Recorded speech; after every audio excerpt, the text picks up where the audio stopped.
the fandom menace is correct about Black Widow. Of course, I have not seen the movie, but the fandom menace who has been calling me a troll for its time is right about Black Widow. Though, sadly, this movie might actually be a flop.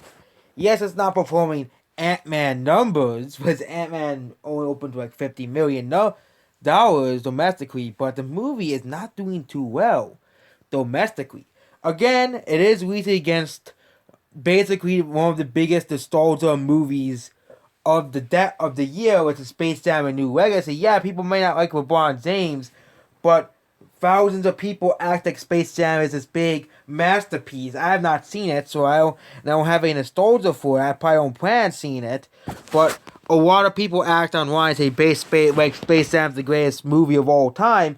And I'm not surprised by Space Jam 2's performance, whether people like LeBron James or not, because nostalgia is what they're trying to sell you for Space Jam: A New Legacy. Hey, remember Space Jam? Well, now we have a new one. That's basically what they're doing with Space Jam: A New Legacy. See, and yeah, Black Widow dropped 80%, which is slightly higher than Fast and the Furious, which is slightly performing worse in terms of legs than Fast and the Furious here. And we have the grosses here. Boss Baby dropping 50%. Not surprising. In the Heights is just non-existent. Okay. No, like in the Heights is non-existent. But Black Widow, what all the Phantom Menace has been doing over the past couple of days is complain about Black Widow is a feminist pile of garbage. And maybe the Phantom Menace is starting to actually have impact on movie sales.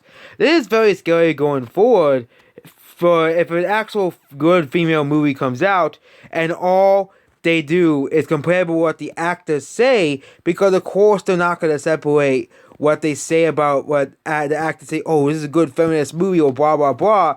They can't separate actor from world, even though that's what they want you to do. But it's funny how they are the ones that are basically the hypocrites here, and they're the ones calling me trolls and stuff. But they're and the ones telling me to shut up because I'm apparently wrong, of course, like always. But the movie didn't overperform. It did the 80 million expected. I was saying this movie's gonna probably overperform because they haven't had a new Marvel movie in a while. But I think people just don't care for Disney. There's also the article saying that Black Widow has a massive piloting problem too. So piloting could be the reason why. But the Phantom Menace is actually saying, oh, it's gonna flop because of, blah blah blah, this movie, blah blah blah. Maybe men aren't going to go see Black Widow. Again, every single time a movie with prominent female movie characters, the mainstream media, I think, is the main problem. Of course, the Phantom Menace, I portrayed them out. I'm actually I apologize to the Phantom Menace because maybe they are right about Black Widow. Maybe they are right. I have not seen the movie, so I probably not gonna be judging myself. But even me, I was like, oh, there. But if you look at all the stuff there they have been talking about, for example, they were rejecting scripts for quote unquote rejecting scripts because they're too male oriented or something like that, or the weird things that have been going around over the past month. That stuff, of course, typically at the Phantom Menace goes around. And I think if this movie does lose money, we all know who's going to be losing the money. The Big Mouse himself. The Big Mouse who does not care about their own people and only care about diversity and inclusion. Then, again, Disney is a company is just continuing to have box office loss after box office loss. Yes, Cruella had good legs, Raya had good legs, but that's from the Disney fanboys calling it a masterpiece and trying to explain the word of mouth calling it a masterpiece. Marvel does not have the same fan base as classic Disney.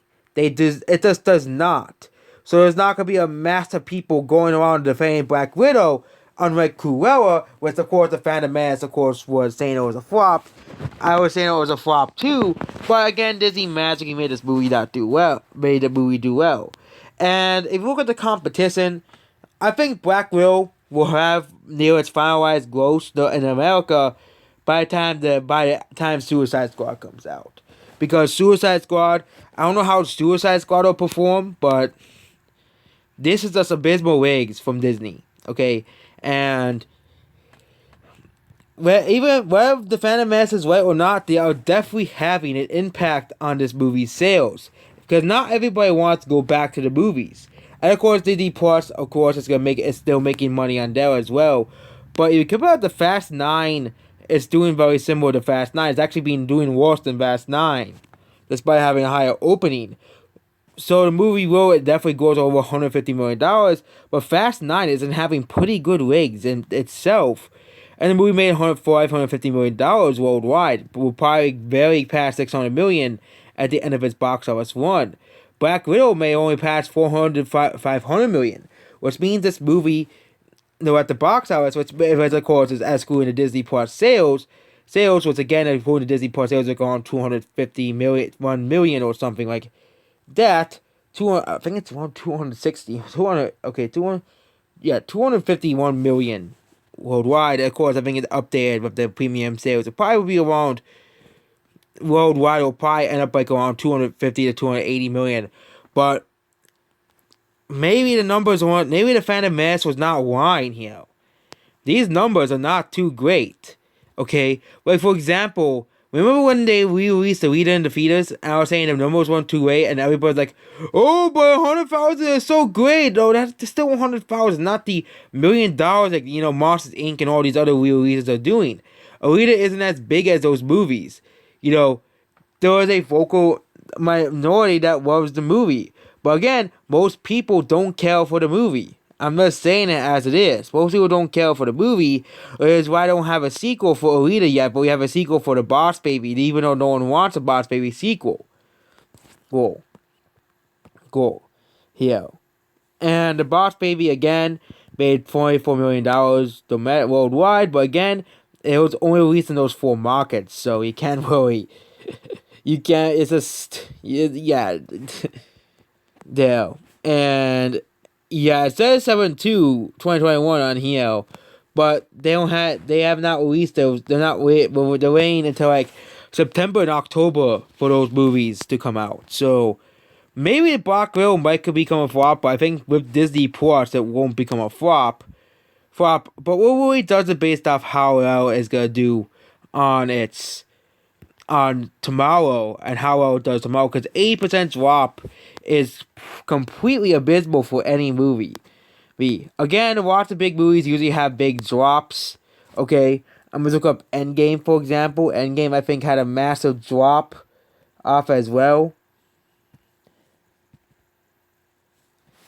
Endgame had a massive, huge drop off at the box office, I believe.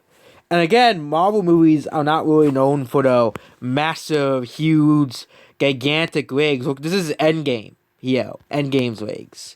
Here, but Endgame dropped 74%. 70 to 8% is just your average blockbuster drop. Endgame still dropped 74%. And we can look at I'm gonna look up comparison. Is there a comparison of every Marvel movie? Here, the Marvel Cinematic Universe.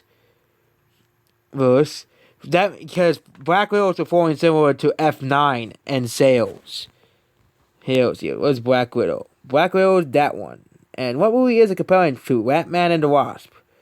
That's the movie it's comparing to. Technically, it is doing Ant-Man numbers. It's comparing to Ant-Man and the Wasp in terms of sales. But we're talking about the first Ant-Man. Actually, it might not even pass the first Ant-Man, because the first Ant-Man actually had legs. If you really think about it, the first Ant-Man didn't even have legs. They did actually have legs at the box office. Maybe we're starting to see Marvel slowly go down. Yeah, Black Widow might make money at the end, but it might do even worse than Ant-Man worldwide. It might do 4 numbers at the end. We'll really wait and see how it does on the second weekend of international sales.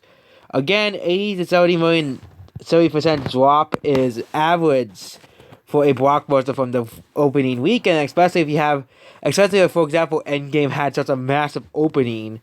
You can compare Ant-Man and the Wasp here. Ant-Man and the Wasp actually had legs.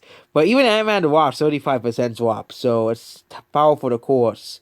And of course, if you Friday sales always includes the Thursday previews. If you exclude the Thursday previews, it's more around like a 60% drop, of course. And yet, that's basically it. Goodbye.